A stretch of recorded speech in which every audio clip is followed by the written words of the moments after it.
এখন যদি আমাদের কোনো নেতা হতো, যদি আমাদের বর্তমানে কোনো নেতা হয়ে বলতে ইসলাম ছাড়, অত বড় পদ দেবো, এরকম নেতা পাওয়া যাবে না, যাবে না, এই কথা বলে না। এমন নেতা আর খামা খায়, বউ বিক্রি করে দেবে পদের জন্য, এরকম আমাদের নেতা আছে না? না। সম্রাট বলেছিলেন, সম্রাট বলতে লাগে আব্দুল্লাহ এখনো সময় তোমার রয়েছে, ইসলাম ছেড়ে দাও, দিন ছেড়ে দাও, কলমা ছেড়ে দাও, মুহাম্মদ রাসূলকে ছেড়ে দাও, আমার দলে তুমি চলে এসো, টোটাল সাম্রাজ্যের অর্ধেক মালিকানা তুমি পেয়ে যাবে। হুজুর বলেছেন, আব্দুল্লাহ বলেছে সম্রাট আমি আব্দুল্লাহ বলছি, জীবন চলে যাবে কোনো পারোয়া নাই, শহীদ হয়ে যাব কোনো পারোয়া নাই, আমি আব্দুল্লাহ সব হারা হব, কিন্তু আল্লাহ নবীকে কোনদিনও ছাড়বো না। সম্রাট রেগে লাল, রেগে বললেন আব্দুল্লাহ এত বড় তোমার ক্ষমতা, এত বড় পাওয়ার, এত বড় রাজত্ব তোমার, আমার রাজত্বে, আমার সাম্রাজ্যে, আমার সামনে দাঁড়িয়ে দাঁড়িয়ে তুমি আমার মুখের উপর কথা বলো, কি তোমার ক্ষমতা? সম্রাট রেগে গিয়ে বলেছিলেন আব্দুল্লাহকে জেলখানায় বন্দি করে দাও, আব্দুল্লাহর সাথীদের বন্দি করে দাও, আব্দুল্লাহর খাদ্য বন্ধ করে দাও, পানি বন্ধ করে দাও, দেখতে চায় আব্দুল্লাহ কেমন আল্লাহ মানে, কেমন নবী মানে। আল্লাহ নবী সাহাবীকে জেলখানায় বন্দি করে দেওয়া হলো, খেতেও তারা দেয়নি, পানিও তারা দেয়নি, একদিন নয়, দুদিন নয়, তিন দিন পরেতে সম্রাট বললেন একবার গিয়ে খবর নাও আব্দুল্লাহ কি চায়, তার চিন্তা ভাবনা পরিবর্তন করেছে কিনা। সম্রাটের লোকেরা গিয়ে বললেন আয় আব্দুল্লাহ কি তুমি ভাবছো, এখনো সময় আছে, ইসলাম ছেড়ে দাও, দিন ছেড়ে দাও, সম্রাটের কথা মেনে নাও। আব্দুল্লাহ বলেছিলেন আমার সম্রাটকে গিয়ে জানিয়ে দেবে আমি আব্দুল্লাহ আগে যা বলছি, এখন যা বলছি, পরও তা বলবো, জীবন দিয়ে দেব, ইসলাম আমি ছাড়বো না, সব ছাড়বো, ইসলাম ছাড়বো না। এখন যদি আমাদের কোনো নেতা হতো, যদি আমাদের বর্তমানে কোনো নেতা হয়ে বলতে ইসলাম ছাড়, অত বড় পদ দেবো, এরকম নেতা পাওয়া যাবে না, যাবে না, এই কথা বলে না। এমন নেতা আর খামা খায়, বউ বিক্রি করে দেবে পদের জন্য, এরকম আমাদের নেতা আছে না? না। রাসূলুল্লাহ সাহাবী আব্দুল্লাহ আবার বলছে সম্রাটকে গিয়ে জানিয়ে দাও আমি আব্দুল্লাহ আগে যা বলছি, এখনো যা বলছি, পরেও তা বলবো, জীবন দেব, কিন্তু আল্লাহ রাসূলকে কোনোদিন ছাড়বো না। সম্রাটকে গিয়ে বললো বাপরে বাপ, শুনে বুঝো 3 দিন খেতে দিনই তাতে এত পাওয়ার, খেতে দিলে কি হতো, ওকে আরো কিছুদিন জেলখানায় রেখে দাও। রাসূলুল্লাহ সাহাবী হযরত আব্দুল্লাহকে আরো কিছুদিন জেলখানায় রাখা হলো, খেতেও দেয়নি, পানিও দেয়নি, খোঁজ খবরটাও নেয়নি। আবার কিছুদিন পর সম্রাট বললেন যাও গিয়ে দেখো আব্দুল্লাহ কি চায়। আবার জিজ্ঞেস করলো আব্দুল্লাহ এই তুমি কি চাইছো, তুমি তো কত বোকা। দলের লোকেরা বলছে তোমার জায়গায় আমি হলে তো কবে মেনে নিতাম, তুমি কত বোকা, এত সুন্দর সুযোগ ছাড়ে, এত সাম্রাজ্যের মালিক হবে ফিরি ফিরি। হুজুর বলেছেন এই খবরদার কথা আমাকে বলবে না, সম্রাটকে বলে দেবে আমি আব্দুল্লাহ জীবন দেব, আল্লাহ রাসূলকে কোনোদিন ছাড়বো না, কোনোদিন ছাড়বো না। সম্রাট শুনে বলছে একে তো এইভাবে হবে না, অন্য একটা কায়দা করতে হবে। হাদিসটা অনেক বড়, বলছে অনেকটা কায়দা করতে হবে, অন্য একটা কি কায়দা করছে দেখেন। সম্রাট হুকুম দিচ্ছে এই দলের লোকেদের বলছে শুনে নাও, তোমরা সমস্ত ইরান খুঁজে, ইরান ঘুরে একটা সুন্দরী মেয়েকে ধরে নিয়ে এসো, দেখবো কেমন আব্দুল্লাহ নবী মানে, রসুল মানে, ইসলাম মানে, দেখবো, যাও নিয়ে এসো। সম্রাটের অর্ডার শুনে তার দলের লোকেরা সমস্ত ইরান খুঁজে, ইরান ঘুরে নিয়ে একটা সুন্দরী মেয়েকে নিয়ে আসা হলো। সম্রাট সুন্দরী মেয়ের দিকে তাকিয়ে বলছে এই সুন্দরী মেয়ে, তোমাকে কেন নিয়ে এসেছি জানো? তা তো জানি না, তোমাকে এই জন্য এনেছি, এই ঘরটা দেখছো, আব্দুল্লাহ বলে একটা ছেলে আছে, তোমাকে মদ খাওয়াতে হবে, শুয়ারের গোশত খাওয়াতে হবে, শরীর দিয়ে জেনার ব্যভিচারটা করাতে হবে। এই কাজ করলে আমি সম্রাট বলছি তোমাকে এত পুরস্কার দেবো, ইনাম দেবো, তুমি কল্পনাও করতে পারবে না। মেয়েটি বলছে সম্রাট আমার মতো সুন্দরী মেয়ের সামনে পৃথিবীর কে ছেলে আছে নিজেকে ঠিক রাখবে? সিম্পল কাজ, এটা বাঁয়ে হাত কা খেল হ্যায়, কোই বাত নেই, কাম কর দেंगे। সম্রাট বলছে ঠিক আছে তুমি করেই দেখাও, কেমন তুমি পারো দেখবো। কাজ আমার শর্ত হচ্ছে একটা, আব্দুল্লাহকে মদ খাওয়াতে হবে, শুয়ারের গোস্ত খাওয়াতে হবে, শরীর দিয়ে জেনা করাতে হবে। মেয়েটি বলল কোনো ব্যাপার নেই। সম্রাট বলছে শুনে নাও, করতে পারলে তোমাকে পুরস্কার দেবো, পুরস্কার যদি তোমার পছন্দ না হয় আমি তোমাকে বিয়েও করতে রাজি আছি, শর্ত হচ্ছে ওকে মদ খাওয়াতে হবে, শুয়ারের গোস্ত খাওয়াতে হবে, শরীর দিয়ে জেনা করাতে হবে। মেয়েটি বলল কোনো ব্যাপার নেই, বিন্দাস। কিতাবে দেখছিলাম মেয়েটি সবার সামনে উলঙ্গ হয়ে গেল, সবার সামনে উলঙ্গ হয়ে গিয়ে একটা হাতে মদ আর একটা হাতে শুয়ারের গোস্ত নিয়ে আমার রাসূলের সাহাবী যে ঘরে শুয়ে আছেন, যে ঘরে বন্দি আছেন, সেই ঘরের ভেতর যাচ্ছেন। আল্লাহু আকবার। মেয়েটি যাচ্ছে, দীর্ঘদিন ধরে দরওয়াজাটা বন্ধ, যখন দরওয়াজাটা খোলা হলো ওই সময় দেখা যাচ্ছে আল্লাহ রাসূলের সাহাবী হযরত আব্দুল্লাহ আল্লাহর জমিনে সেজদায় অবস্থায় পড়ে রয়েছেন। হুজুর সেজদায় পড়ে আছেন। দীর্ঘদিন দরওয়াজা বন্ধ ছিল, অন্ধকার ঘর, যখন দরওয়াজাটা খোলা হলো, ঘরটা আলো হলো, রাসূলুল্লাহ সাহাবী আব্দুল্লাহ একবার মাথাটা তুলে তাকিয়ে দেখলেন কি ব্যাপার, কি আসছে। তিনি দেখতে পেয়ে গেলেন একটা সুন্দরী মেয়ে ঘরের ভেতর আসছে, এক হাতে মদ আছে, এক হাতে শুয়ারের গোস্ত আছে। এটা দেখে নি রাসূলুল্লাহ সাহাবী সেজদায় পড়ে গিয়ে আল্লাহর দরবার শরীফে কাঁদতে লাগলেন। কাঁদছেন, কেঁদে কেঁদে বলেছেন আমার আল্লাহ, আমার আল্লাহ, আমি আব্দুল্লাহ বলছি আমার মওত হয়ে যাবে কোনো পারোয়া নাই, জীবন চলে যাবে কোনো পারোয়া নাই, শহীদ হয়ে যাব আল্লাহ আমার কোনো পারোয়া নাই, আমি আব্দুল্লাহ বলছি জীবন দিয়ে দেব আল্লাহ, জীবন চলে যাই যাক আল্লাহ আমার কোনো পারোয়া নাই, তবে আল্লাহ পাক আমার ঈমান যেন হারা না হয়ে যায়। জোরে হবে না, দিল খুলে হবে না সুবহানাল্লাহ। হুজুর কাঁদছেন। আল্লাহ হযরত আব্দুল্লাহ চোখ দিয়ে পানি গড়িয়ে যাচ্ছে, কেঁদে কেঁদে বললেন আমার আল্লাহ এরা আমাকে না খাইয়ে মেরে দেবে, শহীদ করে দেবে আল্লাহ আমার কোনো পারোয়া নাই, আমি আব্দুল্লাহ ইসলামের জন্য জীবন দিতে চাই, কোরআনের জন্য জীবন দিতে চাই, আল্লাহ দ্বীনকে জিন্দা করার জন্য জীবন দিতে চাই, তবে আল্লাহ পাক আমার ঈমান যেন হারা না হয়ে যায়। আল্লাহর দরবারে কাঁদতে লাগলেন, চোখ দিয়ে পানি গড়িয়ে যায়। কিতাবে দেখছিলাম ওই মেয়েটি ঘরের ভেতরে একদিন নয়, দুদিন নয়, তিন দিন থাকার পরেতে 3 দিন পরে ঘর থেকে বার হয়ে গিয়ে সম্রাটের সামনে দাঁড়িয়ে যায়। সম্রাট বললেন কি খবর? মেয়েটি ওই সময় বলতে লাগলেন, এই ইরানের সম্রাট আপনি আমাকে কোন জায়গায় পাঠিয়েছেন, কোথায় পাঠিয়েছেন? আমি ঘরের মধ্যে গেলাম, একদিন নয়, দুদিন নয়, 3 দিন ছিলাম, বহু অনুনয় বিনয় করলাম, রিকোয়েস্ট করলাম, খেদমত করলাম, মেহনত করলাম, না না না, তিনি ওই মানুষটাকে মানুষ বলে পাই নাই, জীব বলে পাই নাই, জন্তু বলে পাই নাই, পুরুষ বলে মনে হয় নাই, আমি তাকে একটা পাথরের মূর্তির মতো পেয়েছিলাম। জোরে হবে না? মেয়েটি কাঁদছে, সম্রাট কি মানুষ? সম্রাট কি মানুষ? আমার মতো সুন্দরী মেয়ে ঘরের ভেতরে 3 দিন ছিল, কত নাড়া দিলাম, ধাক্কা দিলাম, খেদমত করলাম, মেহনত করলাম, দৌড়ঝাঁপ করলাম, আমি আমার তরফ থেকে সর্বোচ্চ চেষ্টা করলাম। সম্রাট আমি যখন ঘরে প্রবেশ করছিলাম, ওই যে মাথাটা তুলে একবার দেখলো, ওই যে নাবালো, আমি একবারও তার মাথাটা তুলাতেই পারলাম না। সম্রাটটা কি মানুষ? সম্রাটটা কি মানুষ? কারণ মেয়েটি তার রূপের অহংকারে ছিল যে আমার মতো সুন্দরীর সামনে কেউ দাঁড়াতে পারবে না। চোখ দিয়ে পানি গড়াচ্ছে, কাঁদছেন। কেঁদে কেঁদে মেয়েটি কি বলছে, সম্রাট আমি আপনাকে বলছি ওই আব্দুল্লাহ দুনিয়ার সাধারণ কোনো মানুষ নয়। এর জোরে বলবেন না? সম্রাট ও যদি দুনিয়ার সাধারণ কোনো মানুষ হতো আমার হাত থেকে বাঁচতে পারতো না, আমার মতো সুন্দরী হাত থেকে বাঁচতে পারতো না। সম্রাট আব্দুল্লাহ দুনিয়ার সাধারণ কোনো মানুষ নয়। আপনারা নিজেরা বলেন না, এখন যদি কোনো ঘরে একটা উলঙ্গ মেয়ে আর একটা ছেলেকে একদিন রাখা হয়, থাকতে পারবে তো? এ কথা বলে না। ছেলে তো দূরের কথা, ছেলের বাপ পর্যন্ত লাপাবে। ঠিক বলছি না ভুল বলছি? বাপও লাপাবে। কি সমাজ এসে গেল!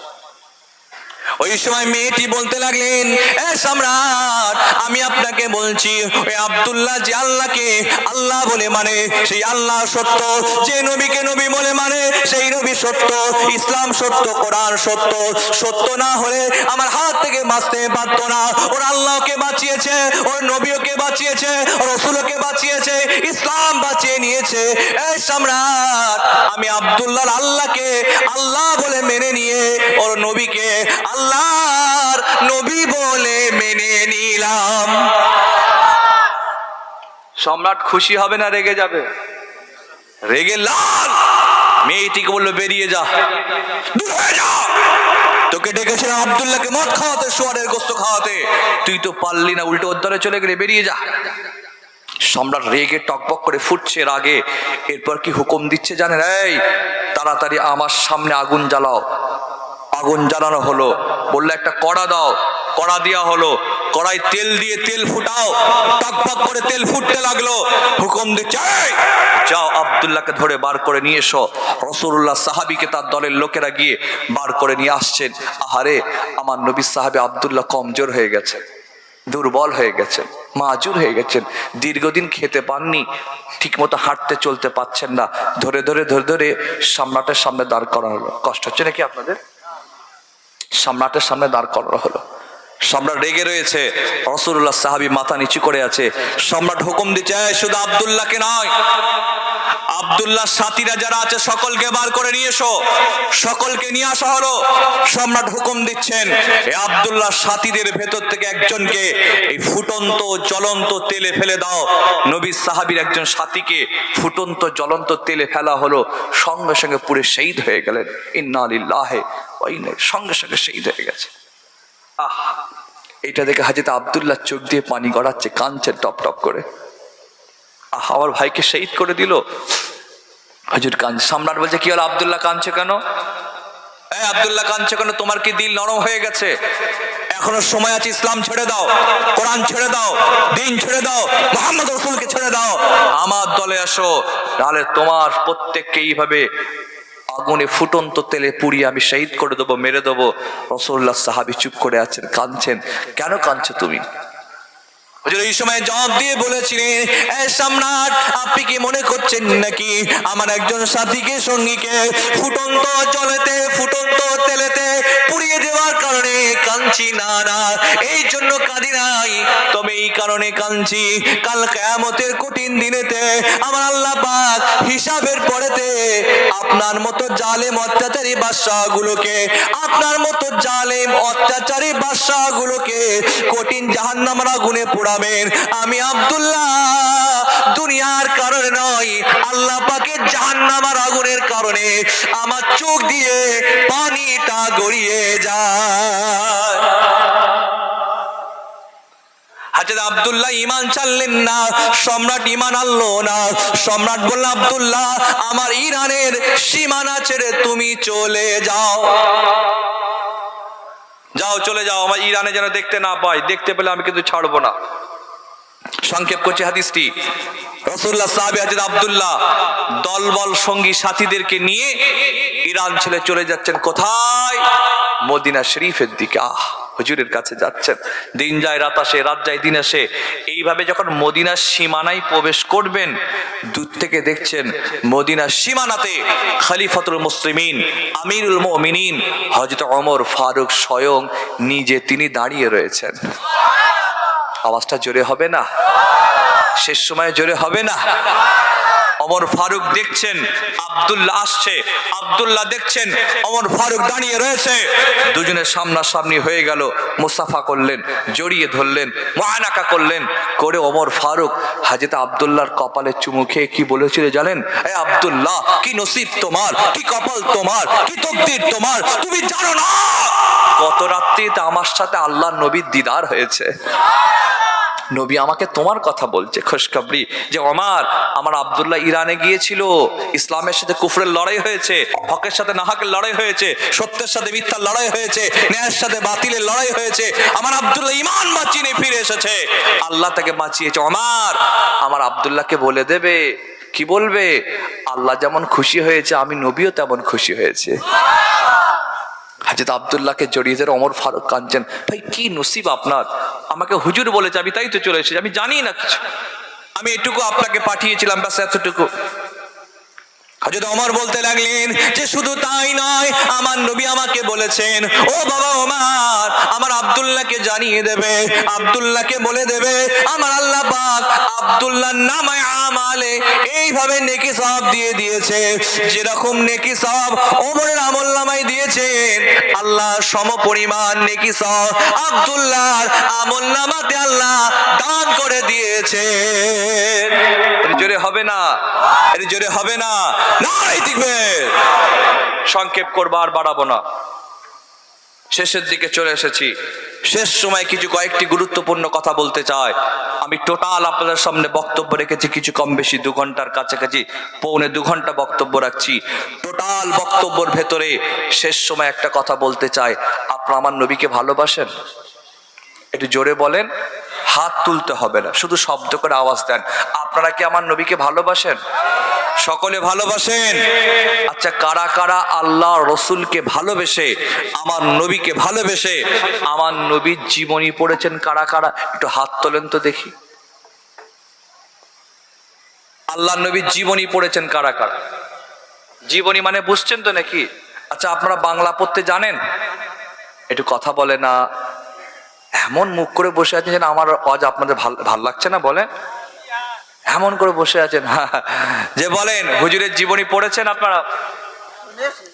বা কাদের ঘরে ঘরে আল্লাহ রসুলের জীবনী কিনা আছে, পড়া হয়নি? আজ আমি হাম্মাদ আপনাদেরকে বলে যাচ্ছি, আমি আপনাদের সামনে যতক্ষণ বক্তব্য রেখেছি, ওয়াজও করেছি, আমার কোনো কথা নিন আর নাই নিন, কবুল করেন আর নাই করেন, অ্যাকসেপ্ট করেন আর নাই করেন, আমার এই কথাটা নিয়ে নিন, আপনারা বাড়ি যান, যে আমার রাসূলের জীবনী পড়বেন। বলে ইনশাআল্লাহ।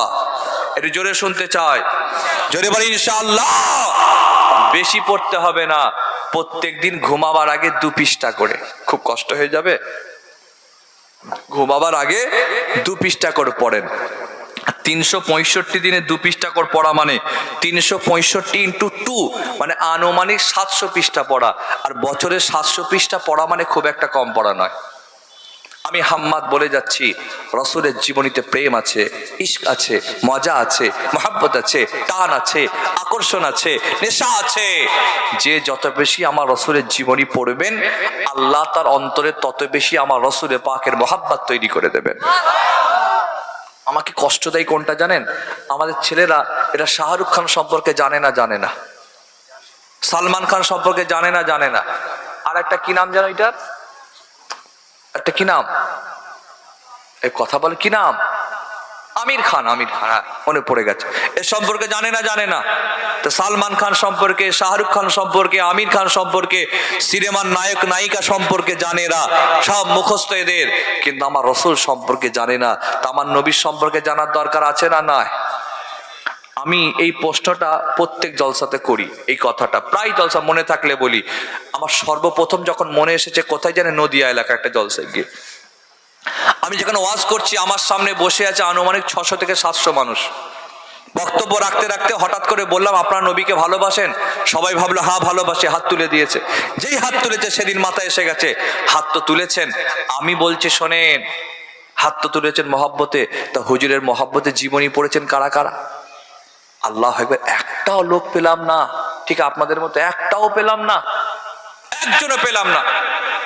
শেষে বললাম যে এরকম কেউ নেই যে হুজুরের জীবনী হাতে করলে একটু লাড়াচাড়া মেরে দেখেছেন যে হ্যাঁ আমার হুজুরের জীবনী? তাও পেলাম না। পাশে ইমাম সাহেব বসছিল, ইমাম সাহেব আপনি কমসে কম হাতটা তোলেন। ও ইমাম বেটা দেখছি মাথা চুল করছে, ও পড়ে নে, ও পড়ে না। আজ আমি প্রকাশ্যে বলে যাচ্ছি, অন ক্যামেরা বলে যাচ্ছি, এতগুলো মানুষের সামনে বলে যাচ্ছি, আম মানুষের কথা তো দূরের কথা, আমার মতো অনেক হুজুর, মলি সাহেব, বক্তা, ইমাম সাহেব আমার রসুলের পূর্ণাঙ্গ জীবনী পড়েনি। 2-4টে হয়তো পৃষ্ঠা পড়তে পারে, চুটি কিতাব পড়তে পারে, হুজুরের পূর্ণাঙ্গ অন ক্যামেরা চ্যালেঞ্জের সাথে বলে যাচ্ছি, সব হুজুর পড়েনি আমার মতো। বহু হুজুর আছে আমরা পড়েইনি, ও হুজুরা শুনেছে ছোটবেলায় যা পড়েছে ওই শুনে মুখস্থ করেই চালাচ্ছে। ঠিক বলছি না ভুল বলছি গো? হুজুরের জীবনী পড়বেন। এটা আমার কথা, আবদার আপনাদের কাছে, অর্ডার আপনাদের কাছে, যে যেভাবে নেন, আবদার, অর্ডার, রিকোয়েস্ট, অনুরোধ, যে যেভাবে নেবেন সেভাবে এই হুজুরের জীবনী পড়বেন, আমার মোস্তফার জীবনী পড়বেন। বাবা, হুজুরের জীবনী যত পড়বেন আল্লাহ রহমত তত আসবে, আর রাসূলুল্লাহর মহাব্বত অন্তরে তৈরি হয়ে যাবে। সেই দিন থেকে আমি নিয়ত করে নিয়েছি যে আমি যতগুলো জলসায় যাব, আমার যদি মনে থাকে প্রত্যেকটা জলসায় এই কথাটা বলে আসবো যে আমার হুজুরের জীবনী পড়বে। একটা প্রশ্ন করি আপনাদের, একটা প্রশ্ন করি, আচ্ছা বদরের যুদ্ধ নাম শুনেছেন? বদরের যুদ্ধ নাম শুনেছেন? আচ্ছা বদরের যুদ্ধ আরবি 12 মাসের কোন মাসে হয়েছে?